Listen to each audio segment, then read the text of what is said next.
নমস্কার, আমি সুমন চৌধুরী। আর আজকে তোমাদের জন্য নিয়ে এসেছি আমার লেখা আরও একটি অত্যাধিক রহস্যময় এবং ভৌতিক গল্প, সন্ধ্যায় দুজনে। ডক্টর মিতিন ভট্টাচার্য হলেন আমাদের সিউড়ি কলেজের ইতিহাসের অধ্যাপক। আমি বীরভূমেরই ছেলে। ছোটোবেলা থেকেই এখানে আছি, বড় হয়েছি এবং এখানেই বাংলা বিভাগের অধ্যাপক পদে এসেছি কয়েক বৎসর হলো। যেহেতু দুজনেই একটি বাড়িতে থাকতাম, অর্থাৎ মিতিন স্যারের সঙ্গেই আমি এক বাড়িতে ভাড়া নিয়েছিলাম, তাই সকালে বা কলেজের সময় যদি কথাবার্তা হতো বা নাও হতো, সন্ধেয় 1 ঘন্টা গল্প না হলে আমাদের কারোরই হতো না। তেমনই এক সন্ধ্যায় দুজনে বসেছি গল্প করতে, কথায় কথায় ভূতের কথা উঠে এলো। আমি জিজ্ঞেস করলাম, আচ্ছা, আপনি এই ভূত প্রেত বিশ্বাস করেন নাকি? তিনি উত্তর দিলেন, করি না। এই কথাটা যদি বলতে পারতাম খুশি হতাম, কিন্তু আজ থেকে 30 বছর আগে যে ঘটনা আমার সঙ্গে ঘটেছিল তা কোনো যৌক্তিকতা দিয়ে আমি সাজাতে পারিনি। অবশ্য আমি এ ব্যাপারে কাউকে বলিনি, কথাও ওঠেনি। তবে যখন তুমি জিজ্ঞেস করেছ, বলবো। আর 1 বছর পর তো কলেজ থেকে অবসর নেব, তার আগে বলতে চাই। আমি বললাম, আমি ভূতের গল্প শুনতে ব্যাপকভাবে আগ্রহী। আপনি তাহলে শুরু করুন স্যার। তিনি শুরু করলেন।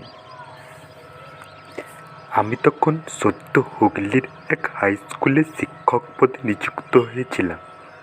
স্কুলটা শহরে ছিল না, আমি ওখানে ভাড়া নিয়েছিলাম একটা ছোট্ট ঘর। সঙ্গে ছিল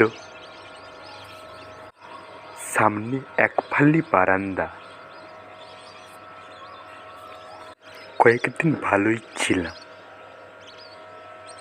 সন্ধ্যায় বারান্দায় বসে পড়াশোনা করতাম, আর রাত্রে 2টো রুটি বানিয়ে দুধ রুটি খেয়ে নিতাম।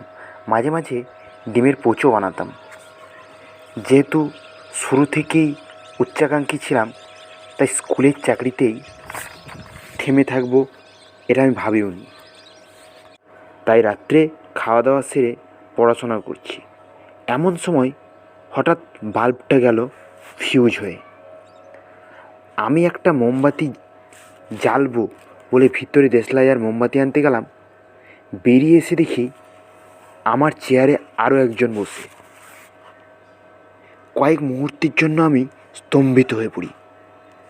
দরজা বন্ধ, অথচ ইনি ঢুকলেন কী করে?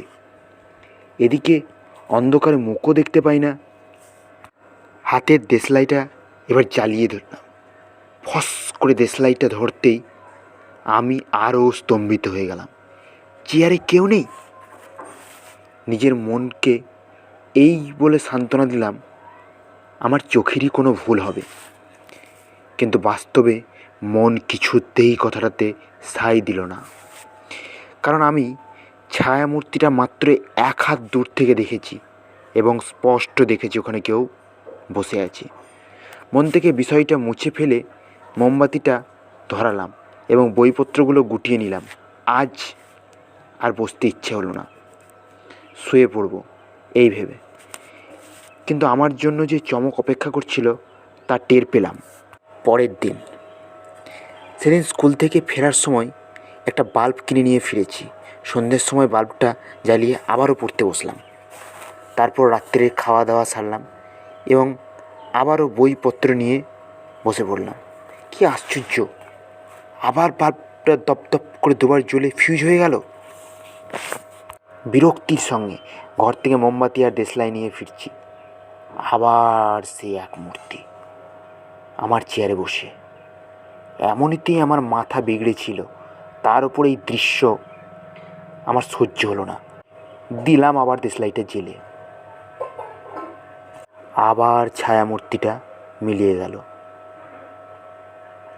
মাথায় আমার কিচ্ছু ঢুকছিল না, এসব কি ঘুরছে কি। পরের দিন ছিল রবিবার, তাই একটা ইলেকট্রিক মিস্ত্রি দেখলাম। সে সব কিছু দেখে আমাকেও দেখিয়ে দিল একটা বাল্ব জ্বালিয়ে। দেখলাম হ্যাঁ ঠিক আছে। তাই জিজ্ঞেস করলাম, কি হয়েছিল দাদা?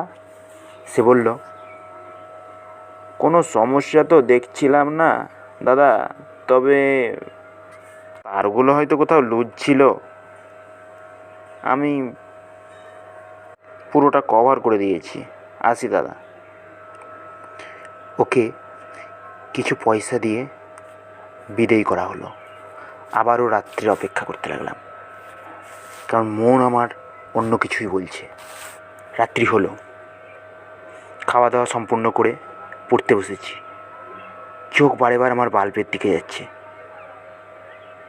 কিছুক্ষণ পরে হঠাৎ অন্যমনস্ক হয়েছি কিনা দপদপ করে ফিউজ হয়ে গেল বাল্বটা। অন্ধকারে বসে আমার মন স্থির বলে দিল, একে যে আমি ইলেকট্রিক সমস্যা ধরেছিলাম মোটেও তা নয়। মাথায় এলো, বাল্বটা সন্ধ্যের সময় যখন বসি তখন তো খারাপ হয় না, ঠিক খাওয়া দাওয়ার পর যখনই পড়তে বসি তখনই তো খারাপ হয়। আমি কি খুব বোকার মতন কিছু আচরণ করেছি আমার মনে হতে লাগলো। তখন আমি অন্ধকারেই বসে আছি। তারপরেই মাথায় এলো, যাই দেশলাই আর মোমবাতিটা নিয়ে এসে ফের সামনে চেয়ারে আসতেই দেখে ওই ব্যক্তি বসে, একই দৃশ্য। পরপর 3 দিন ধরে এইসব দেখে আর বিষয়টা কাকতালীয় মনে হলো না। তবে কেন জানি না এই 3 দিন ধরে দেখছি অথচ ভয় লাগলো না, হয়তো অভ্যেসেই চলে এসেছে। মোমবাতিটা জ্বালালাম এবং আবার সেই মানুষটা উধাও। আজ এবার ঘড়িটা দেখলাম ঠিক কটা বাজছে, দেখি 10:25। আগের দুদিনও তো ঠিক এইরকম টাইমেই ফিউজ হয়েছিল। আমি মনে মনে স্থির করলাম এই পুরো বিষয়টা এর ঘর মালিককে গিয়ে জিজ্ঞেস করবো। রাতটা যেন তেন প্রকারে কাটিয়েই সকালে চলে গেলাম ঘর মালিকের বাড়ি। সে আমাকে সাদর আপ্যায়ন করলো, কিন্তু আমার সেদিকে কোনো বিন্দুমাত্রই ভক্তি ছিল না। আমি সোজা গিয়ে বললাম, আপনাদের ঘরে 10টা সাড়ে 10টার দিকে কি হয় বলুন তো? সে বলল, কেন বলুন তো? আমি আমার সঙ্গে ঘটে যাওয়া এই 3 দিনের পুরো ঘটনাটা তাকে ক্লিয়ারভাবে বললাম।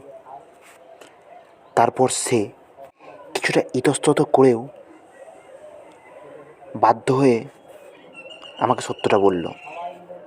সে জানালো, হ্যাঁ আসলে ওই ঘরে আমার বাবা থাকতো। তিনিও আপনার মতন পড়াশোনা করতে ভালোবাসতেন, পেশায় ছিলেন উকিল। মারা গেছেন প্রায় 5 বছর হলো। পড়তে পড়তে একদিন রাতে ওই টেবিল চেয়ারের ওপরেই তেনাকে মৃত অবস্থায় পাওয়া যায়।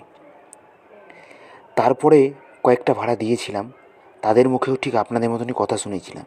অবশ্য তারা তারপরে আমার কাছ থেকে কোনো কিছু জানতে চায়নি, সোজা ঘরের চাবি দিয়ে পালিয়ে গিয়েছিল। সেই জন্যই আপনাকে এসব কিছু জানাইনি। যখন আপনিও এসে আমাকে এই ঘটনাটা জানালেন তখন আপনাকে বলতে আমি বাধ্য হলাম। এরপর আমিও আর টিকলাম না, অর্থাৎ আমিও ওখান থেকে চলে যাই অন্য জায়গায় ভাড়া নিতে। তার 1 বছর পরেই আমি অধ্যাপক হয়ে এই কলেজে আসি। আচ্ছা আচ্ছা, আমার গল্প তো শেষ, এবার তুমি তোমারটা বলো। তুমি ভূতে বিশ্বাস করো?